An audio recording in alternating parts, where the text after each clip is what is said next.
Have you ever noticed how your emotions can feel like a roller coaster as you get older? One moment you're calm, and the next, a small thing makes you feel overwhelmed or down. Maybe you've asked yourself, why does everything seem more emotionally intense these days? If you've ever felt like this, frustrated, more sensitive, or just unsure of your emotional balance, you are absolutely not alone. The truth is, aging brings a lot of changes, not just in our bodies, but in how we feel, respond, and even how we connect with others. But here's the good news. Emotional balance isn't something you either have or don't have. It's something you can build, protect, and strengthen, just like a muscle. And science agrees. Researchers from the University of California, Berkeley, found that emotional regulation actually tends to improve with age, especially in people who actively work at it. That means you're not on a downhill slide. You're on a path with potential for more emotional clarity, stability, and peace, if you know how to guide it. So in today's video, we're going to dive into how to stay emotionally balanced while aging gracefully. And trust me, you'll want to stick around until the end, because the last strategy might just be the most powerful one of all. But first, a quick reminder. This video is for informational purposes only and is based on publicly available research. Everyone's health is different, so always consult your doctor or a qualified healthcare provider before making any changes to your lifestyle, diet, or exercise routine. Scientific knowledge is always evolving, and what works for one person may not work for another. Alright, now let's get into it. Let's start with the first habit that can completely shift the emotional tone of your day: practicing gratitude. I know you've probably heard this before, but don't scroll past it just yet. Gratitude isn't just about being polite or saying thank you. It's about rewiring your brain to focus on what's good, even when life gets tough. In fact, a study published in the journal Emotion found that older adults who practiced gratitude had lower levels of depression and greater life satisfaction. Just writing down 3 things you're grateful for each day, no matter how small, can increase happiness and emotional resilience over time. I know someone who started this habit after losing his spouse. Every night before bed, he'd jot down 3 good things. Sometimes it was a warm cup of tea, a smile from his granddaughter, or the way the sun hit the trees that morning. After a few months, he told me, I didn't expect much from it, but I actually feel lighter. Like I'm not dragging my sadness around all day. That's the kind of quiet magic gratitude can work in your life. Now let's talk about something just as important: staying socially connected. Human beings are wired for connection. And as we age, we often face life changes that can threaten that: retirement, friends moving away, even physical limitations. But here's the thing: loneliness isn't just an emotional experience. It has real physical effects. According to research from Brigham Young University, loneliness can increase the risk of early death by up to 26%. That's a bigger risk factor than obesity or lack of exercise. On the flip side, staying socially active, whether it's a weekly phone call, joining a book club, or chatting with a neighbor, has been linked to better mood, sharper cognition, and even a stronger immune system. So no, it's not just small talk. Every connection you make, every shared laugh, every conversation about the weather or the grandkids, it matters. It's like water to a plant. You thrive on it, even if you don't realize it at the time. But what if you don't feel like socializing? What if your energy is low, or your mood makes it feel too hard? This brings me to the next point: gentle movement. I'm not talking about training for a marathon. Unless you wanna. I mean things like walking, tai chi, stretching, or light dancing. Movement doesn't just keep your joints happy. It affects your brain in powerful ways. A study from Harvard Medical School showed that regular physical activity boosts mood-regulating chemicals like serotonin and dopamine. That means exercise is like nature's antidepressant, without the side effects. One woman I know started doing chair yoga in her 70s after struggling with anxiety for years. At first, she told me she felt silly. Just lifting her arms and stretching her neck felt like nothing. But after a few weeks, she noticed she was sleeping better and didn't cry as easily when things went wrong. It's like I'm finally in control of my emotions, she said. That's the power of consistent, gentle movement. Now I get it. You might be thinking, what if I can't do much physically anymore? That's completely okay. Even just breathing exercises or 5 minutes of stretching can be a game changer. The key isn't how much you do, It's showing up for yourself consistently. Another powerful but often overlooked emotional tool: limiting negative input. What we feed our minds is just as important as what we feed our bodies. If you're constantly watching upsetting news, scrolling through negative headlines, or listening to people complain all day, it's going to take a toll. I once spoke to a man who decided to try a media detox. For 1 week, he swapped news shows for comedy reruns and phone scrolling for sitting outside with his dog. At the end of the week, he said he felt 10 pounds lighter emotionally, and he didn't even realize how much anxiety he'd been carrying until it was gone. Now, this doesn't mean sticking your head in the sand, but it does mean protecting your emotional space. You don't have to invite every problem in the world into your living room every day. Choose what nourishes you. So let's take a breath together here. You've just heard about the power of gratitude, the importance of connection, the magic of movement, and the value of protecting your emotional space. These aren't quick fixes. They're habits that gently shift your emotional balance over time. And here's the beautiful part: it's never too late to start. You're not stuck with the emotional patterns of yesterday. Every day is a fresh chance to lean into peace, purpose, and joy. Now that we've covered these essential habits, let's move on to something just as important: how small daily changes can add years to your life, and what you can do today to feel stronger emotionally and physically, even if you're starting from scratch. Now that we've laid the groundwork with gratitude, connection, movement, and managing mental input, let's talk about something that many people overlook: how the smallest daily changes can add up in powerful ways. You don't have to flip your whole life upside down to feel better emotionally. In fact, consistency in tiny habits can sometimes do more than one big, dramatic change ever could. Let's start with something that directly fuels your brain and mood: nutrition. Yes, what you eat doesn't just affect your waistline, it affects your mindset. There's a fascinating connection between your gut and your brain. Scientists even call the gut the second brain, because of how deeply it influences your emotional health. A 2017 study published in the journal Nutritional Neuroscience found that older adults who followed a Mediterranean-style diet, rich in vegetables, fruits, whole grains, olive oil, and fish, had significantly lower rates of depression. That's not a coincidence. These foods are packed with nutrients like omega-3 fatty acids, B vitamins, and antioxidants, all of which support brain function and emotional resilience. Think of your meals like you're building your mood from the inside out. A colorful salad, a bowl of hearty vegetable soup, or a piece of grilled salmon isn't just good for your heart, it's nourishment for your emotional well-being too. And listen, no one's saying you have to give up your favorite treats. It's about balance. I know a woman in her 80s who starts every morning with oatmeal, berries, and walnuts, and ends her day with a small piece of dark chocolate. She says, "It makes me feel good inside and out." And honestly, that's what it's all about. Now let's address something many people feel but rarely talk about openly: fear of change. As we get older, change can feel harder. Whether it's losing a loved one, retiring, moving homes, or even dealing with new health challenges, each shift can shake your emotional foundation. And yet, change is also where growth happens, if we learn to walk through it instead of avoiding it. A powerful way to process change is through journaling. You don't have to be a writer or spill your soul onto the page. Just jotting down your thoughts for 10 minutes a day can help you make sense of what you're going through. In fact, research from the University of Texas found that expressive writing can reduce stress, boost mood, and even strengthen immune function. I know a man named George who started journaling after his wife passed away. At first, all he wrote was, "I miss you. I don't know what to do." But over time, his entries changed. They became reflections on their memories, notes about what he was learning about himself, and even little jokes. He told me one day, "Writing saved me. It helped me see that I still have a life to live." And speaking of having a life to live, let's talk about purpose. Having a reason to get up in the morning is one of the most underrated secrets to emotional stability. Purpose gives us direction, identity, and hope. Whether it's volunteering, mentoring younger people, caring for a pet, gardening, learning something new, or creating art, having something that lights you up can dramatically improve your mood and even your health.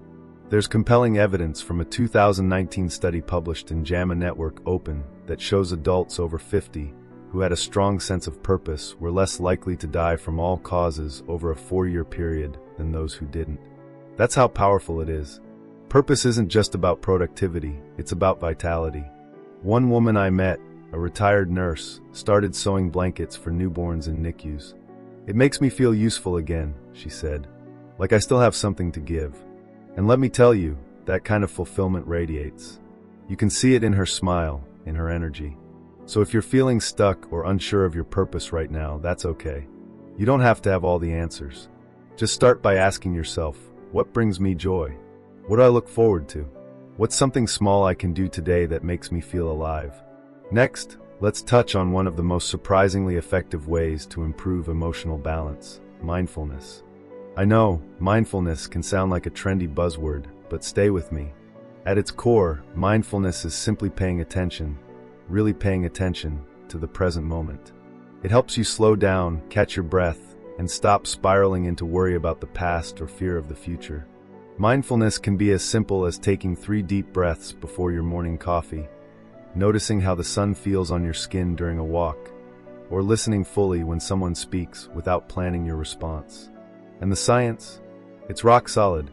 A study published in the journal Psychiatry Research, Neuroimaging found that just 8 weeks of mindfulness practice can physically change parts of the brain related to emotion regulation, stress, and memory.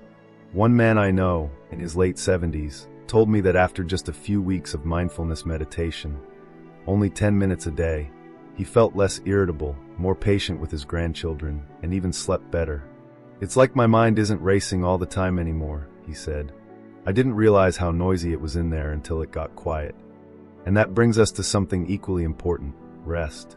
Not just sleep, but rest. Giving yourself permission to pause, to sit in silence, to do absolutely nothing. In a world that's always telling us to be busy, learning to rest is a radical act of self-care. Especially as we age, emotional balance isn't just about doing more. It's about knowing when to stop, when to breathe, when to be gentle with yourself. Burnout can happen at any age, and the antidote is grace. So take naps if you need them. Sit in your favorite chair and listen to music. Gaze out the window. Let your nervous system unwind. That's not laziness, it's healing. You've already learned so much so far. How food shapes your mood, how purpose fuels vitality, how journaling eases emotional pain, how mindfulness builds resilience, and how rest restores peace. But I know what you might be wondering now. This all sounds great, but how do I actually stay motivated when life gets hard? That's exactly what we'll explore in Part 3. How to overcome common challenges like low motivation, chronic pain, and emotional fatigue, and how to build a mindset that supports long-term emotional health. And trust me, you're going to love some of the stories I'll be sharing next. They're living proof that it's never too late to take control of your emotional well-being. I'm so glad you've stuck with me so far. Now let's dive into something that many people struggle with as they age: staying motivated when life gets tough. Whether it's the ups and downs of physical health, the emotional weight of loss, or the simple exhaustion that sometimes comes with getting older, these challenges can sometimes feel overwhelming. But here's the thing: there's always something we can do to make things better, no matter what stage of life we're in. So, let's talk about motivation. As we age, it's easy to fall into a rut, especially when we face physical discomfort or emotional setbacks. But the truth is, there are powerful ways to reignite your drive and motivation. Let's begin by addressing one of the most common obstacles: chronic pain or fatigue.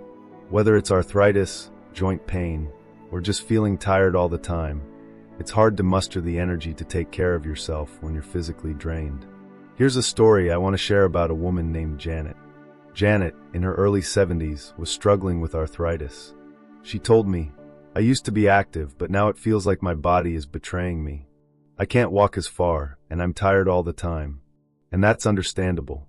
When you feel physically limited, it can take a toll on your mental well-being too. But here's the amazing part: Janet didn't let that stop her. She started doing small, consistent stretches and gentle movements each day. Not only did it ease her pain, but it also boosted her mood. She says, "I started with just 5 minutes a day. Now I look forward to those little sessions. It makes me feel strong again." The science backs this up. Studies show that gentle exercise like walking, swimming, or yoga can alleviate chronic pain, reduce inflammation, and even release feel-good endorphins. So if you're dealing with physical discomfort, I encourage you to start slow, but start. Your body and your mind will thank you for it. Now let's talk about something that's just as important as physical movement, getting out of your own head. It's easy to become consumed by negative thoughts, especially when you're feeling emotionally drained. But there's a powerful tool that can help you break free from this cycle: self-compassion. Research from the University of California found that practicing self-compassion, treating yourself with the same kindness and understanding you would offer a friend, can reduce feelings of anxiety and depression. It helps you manage stress, build resilience, and improve your emotional balance. But how do you practice self-compassion? Start by speaking kindly to yourself. When you're feeling down or frustrated, pause and ask, what would I say to a loved one who was feeling like this? Most likely, you'd offer them comfort, encouragement, and understanding. Do the same for yourself. Let's take a moment to think about something. What's the one thing you're most critical of yourself about? Maybe it's your appearance, maybe it's a past decision, or maybe it's something you wish you could have done differently. Instead of beating yourself up, try offering yourself grace. Think of yourself as a dear friend and ask, what would you say to comfort them? And speaking of comfort, let's move to an area that can deeply influence your emotional state: social connections. It's no secret that as we age, we may lose friends or family members, or experience changes in our social circles. But the key to emotional well-being in later life is not withdrawing or isolating yourself. In fact, staying socially engaged is one of the most effective ways to maintain emotional balance. A study from the Mayo Clinic found that seniors who stay socially active are less likely to experience depression and cognitive decline. Social engagement doesn't have to mean a packed calendar. It can be something as simple as chatting with a neighbor, joining a book club, or volunteering once a week. A friend of mine, Susan, told me that after retiring, she felt disconnected. I missed the daily interactions I had at work, she said. But then I started volunteering at the local animal shelter. I get to meet new people and play with puppies. How could that not make me smile? That little change made a world of difference in her emotional well-being. So if you're feeling isolated, start small. Reach out to a friend, sign up for a class, or join an online community. The simple act of connecting with others can transform your outlook. Now let's talk about something that ties everything together: mindset. It's easy to think that emotional well-being is all about feeling good all the time. But that's not the reality for anyone, no matter their age. What matters is how we respond to life's ups and downs. Research shows that people with a growth mindset, the belief that they can continue to learn, adapt, and grow throughout their lives, tend to have better mental health, more positive emotions, and greater resilience. A study from the University of Pennsylvania found that older adults with a growth mindset were better able to handle stress and were more likely to maintain a sense of purpose in later years. This is the shift that so many of us need. Instead of saying, "I'm too old for that," or "I can't do that anymore," we need to say, "What can I learn from this experience?" or "How can I grow through this?" One of my favorite stories comes from a woman named Carol. She was in her 80s when she took up painting for the first time. "I never thought I could be an artist," she said, "but I decided to give it a shot. And now I paint every day. I'm amazed at what I've learned." Carol's growth mindset not only gave her a new hobby, but also a new sense of pride and accomplishment. So, how can you cultivate a growth mindset? Start by reframing challenges as opportunities. Look for the lessons in every experience. And remember, it's never too late to learn something new. Now that you have these powerful tools, dealing with pain, practicing self-compassion, staying socially engaged, and adopting a growth mindset, let's talk about how to make sure these habits stick. Because consistency is key. It's easy to start something new, but hard to keep it going.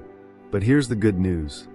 Once you start seeing positive changes in your emotional balance, it becomes easier to keep going. In part 4, we'll wrap everything up and talk about some final takeaways.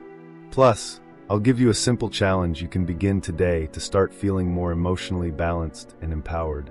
So stay tuned, you're going to love what's coming next. We've covered a lot in the past few sections: how to stay motivated despite physical or emotional challenges, how to embrace self-compassion, the importance of staying socially connected, and how a growth mindset can truly change your life. But now, I want to take a moment to tie everything together and leave you with some powerful takeaways. If there's one thing you take away from this video, I want it to be this: aging doesn't mean losing your health. It means taking charge of it in a smarter, more thoughtful way. Sure, the body changes as we age, but our minds, emotions, and overall sense of well-being are very much in our hands. One of the key messages I want to reinforce is that small daily habits can make a world of difference.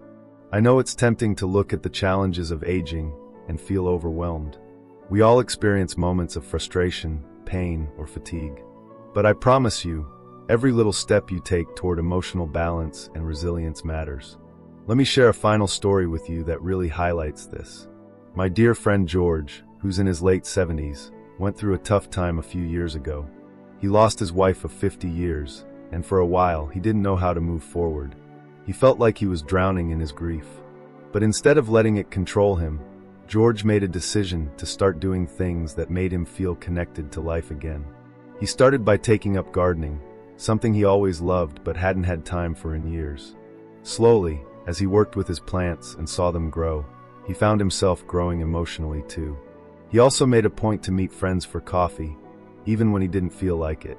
He says, "I didn't think it would help, but every conversation, every plant I watered helped me heal." George's story is a beautiful reminder that no matter what we face, we have the ability to rebuild and renew our emotional health.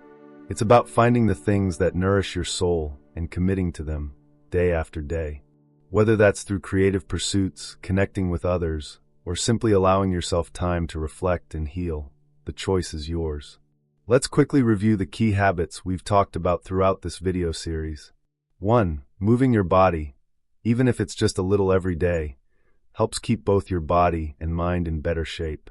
Movement, whether through stretching, walking, or light exercise, can release endorphins, reduce pain, and keep you feeling sharp. 2. Practicing self-compassion. Treating yourself with kindness during tough times is not just a feel-good strategy. It's scientifically proven to help manage stress and improve overall emotional health. 3. Staying socially engaged. Whether it's making new friends, volunteering, or simply having regular chats with loved ones, being part of a community is essential for both mental and emotional well-being. 4. Adopting a growth mindset. Reminding yourself that you're capable of learning and growing, no matter how old you are, can boost your resilience and make life feel more meaningful. Now, here's the final challenge I want to leave you with. If you've watched this video and felt inspired, here's your first step toward a more emotionally balanced and empowered life. Pick one of the habits we talked about today and commit to it for the next 21 days. It could be something small, like doing 5 minutes of stretching every morning, or reaching out to a friend you haven't spoken to in a while. Why 21 days? Research shows that it takes about 3 weeks to form a new habit, so why not get started right now? By the time the 21 days are up, you'll likely start noticing positive changes in how you feel emotionally, and you'll be building a foundation for lifelong well-being. Remember, you're not alone in this journey. Many people face similar challenges as they age, and there are countless ways to create joy, purpose, and emotional resilience in later years. It all starts with those small, intentional choices. Before we wrap up, I want to encourage you to take a moment and reflect on one thing you can do today to move closer to your emotional balance. Maybe it's setting aside time for yourself, starting a new hobby, or even just giving yourself a little extra grace. Whatever it is, I know you can do it. And before we say goodbye, I'd love to hear from you. If you found these tips helpful, or if you have any questions, feel free to share them in the comments below. We're all in this together, and I'm here to support you on your journey to aging gracefully. And if you're enjoying this series and want more science-backed tips for healthy aging, don't forget to give us a thumbs up and subscribe. So, here's to living your best life at any age. Your health is in your hands, and small daily habits can truly transform how you feel, emotionally, mentally, and physically. Thank you so much for joining me on this journey. I can't wait to hear about the changes you're making in your life.